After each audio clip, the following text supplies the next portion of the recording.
ஒள்ளுகிறாள் போழ்ந்த புனிதன் இடம் பைங்கண் ஆணை கொம்பு கொண்டு பத்திமையால் அடிக்கீழ் செங்கண் ஆளியிட்டிரஞ்சும் சிங்கவேல் குன்றமே. அற்புதமான பாசுரம். அஹோபிலம் எனும் சிங்கவேல் குன்றத்தில் அருளிச் செய்த பாசுரம்.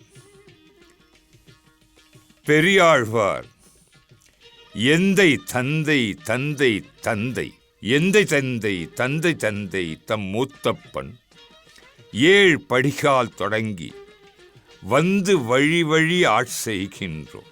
திருவோணத் திருவிழவில் அந்தியம்போதில் அரியுருவாகி அரியை அழித்தவனை பந்தனைத் தீர பல்லாண்டு பல்லாயிரத்தாண்டு என்று பாடுதுமே. திருவோணத் திருவிழவில் என்கிறார் பெரியாழ்வார். சிம்மம் நாரசிம்மம் பகவானின் தசாவதாரங்கள் நான்காம் அவதார். 4 யுகங்களான கிருதா திரேதா துவாபரா கலி எனும் 4 யுகங்களில் முதல் யுகமான கிருதயுகத்து அவதார் நரமும் சிம்மமுமாக நிருசிம்மப் பெருமானாக சிங்கப் பிரானாக அழகிய சிங்கராக அமைந்தருளியுள்ளான் திருமலைத் தெய்வம் திருவேங்கடமுடையான்.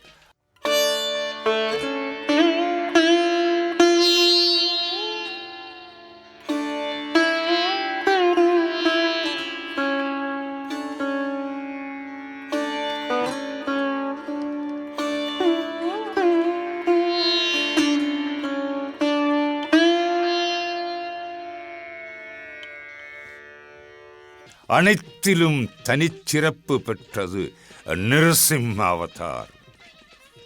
எத்தனையோ முறை எத்தனையோ வழிகளில் பக்த பிரகலாதனை அவன் தந்தையான இரண்யன் அழிக்க முயன்ற போதும் சாட்சாத் சீமன் நாராயணனே காத்தருளினான். இந்த முறையில் ஒரு மாற்றம் அமைந்தது. சத்தியம் வத தர்மம் சர என்ற சத்திய வாக்கிற்கிணங்க சத்தியமும் தர்மமும் எந்த யுகம்ற்றால் கொலோ சித்தமணையான் அசோதை இளஞ்சிங்கம் கொத்தார் கருங்குழல் கோபால கோலரி அத்தன் வந்து அப்பூச்சி காட்டுகின்றான். கோளரி என்பதும் சிம்மம்தான்.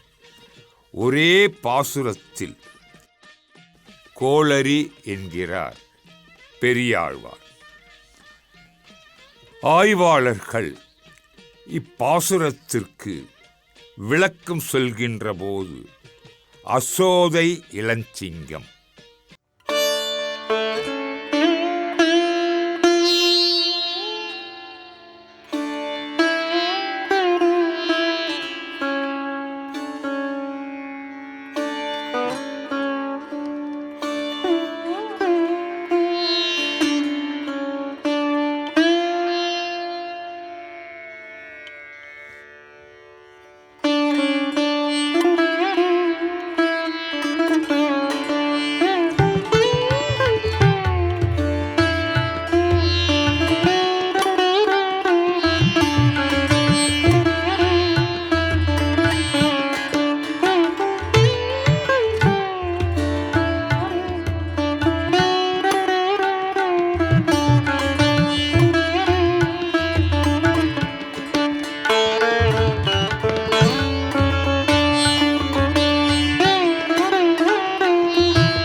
நரசிம்மன். தேவாதி தேவர்களும் பிரமன் தாயாரும் எவரும் அவனிடம் செல்ல இயலவில்லை. பக்த பிரகலாதன் மட்டும் அன்புடன் அவனிடம் சென்றான். பல ஸ்லோகங்களால் அவனை ஆராதித்தருளினான். பக்த பிரகலாதன் நரசிம்மனிடம் சரணம் செய்து தந்தைக்கு வீடு பேறு அளிக்குமாறு வேண்டினான். அவ்வாறே தருவதாக ஒப்புக்கொண்ட நரசிம்மன் பிரகலாதனின் 24 வம்சத்திற்கு எதையும் துஸ்தலமாக செய்ய மாட்டேன் என்ற வரத்தையும் கொடுத்தான். அனைத்துமே எவ்வாறு நிகழ்ந்தது, எப்படி ஏற்பட்டது? சிறுவனல்லவா பிரகலாதன், ஞானம் எப்படி ஏற்பட்டது எனில், அசுரகுலத்தில் பிறந்திருந்தால் இரணியனின் மனைவி கயாது என்ற உத்தமிக்கு பிரகலாதன் கருவில் இருக்கின்ற போது தர்மத்தின் ரகசியம், ஞானம், நாராயண நாமம், ஆத்மா பரமாத்மா போன்றவைகளை உபதேசித்தருளினார். கயாத்துவின் கருவில் இருக்கும் குழந்தையும் அதனை கேட்டது. இதனையெல்லாம் கேட்ட குழந்தைதான் பிரகலாதன், கருவிலே திருவுடையவன்.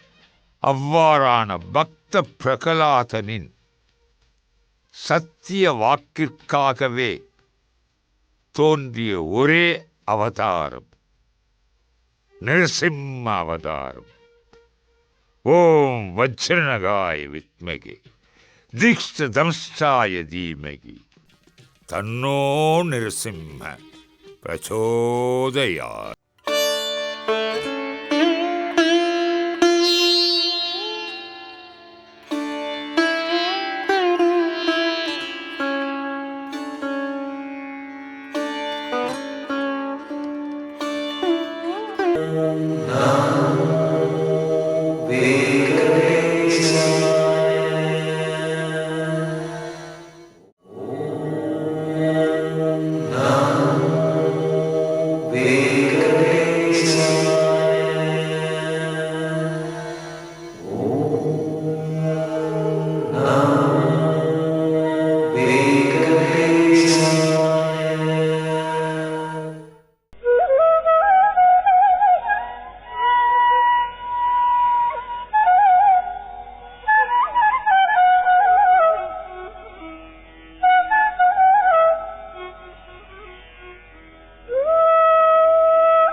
ஆல மாமரத்தின் இலை மேல் ஓர் பாலகனாய் ஞாலமேழும் உண்டான்.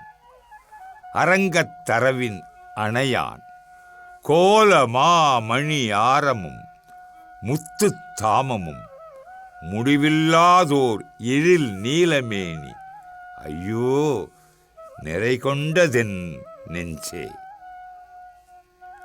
அற்புதமான பாசனம். ஆலமாமரம், ஞாலமேழும் உண்டவன், கோலமா மணி ஆரம், முத்து தாமரம், நீலமேனி, இத்தனையும் ஒருவர் தரிசித்த பின் நெஞ்சம் நிறைகிறது.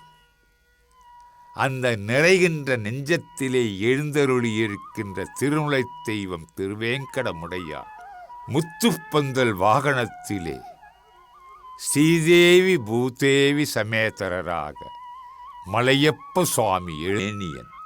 அழகு என்றால் பேரழகு என்று கூறலாம்.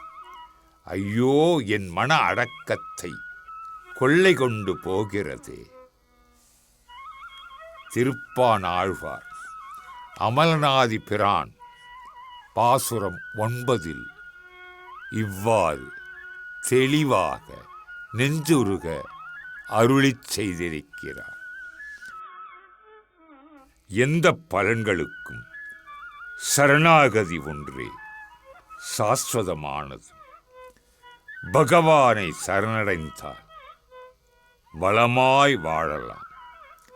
இதற்கு வழிகள் 2. 1 பவித்திரமான பக்தி, மற்றொன்று பரிபூரண சரணாகதி. வழிகள் 2ஆக இருப்பினும் பக்தி என்ற வழியை காட்டிலும் சரணாகதி என்ற வழியே சாலச் சிறந்தது. இதிகாச காவியங்களான ராமாயணம், மகாபாரதம் ஆகியவற்றின் சரணாகதி குறித்து அற்புதமாக பேசப்பட்டாலும் ராமாயணத்தில் அதிகமாக பேசப்படுகிறது. ராமாயணத்தின் உபதேசமே காண்டம் தொடங்கி யுத்த காண்டம் வரை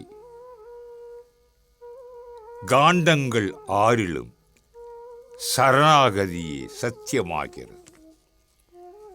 சற்றே சிந்திப்போம். பட்டியல் நீளலாம்.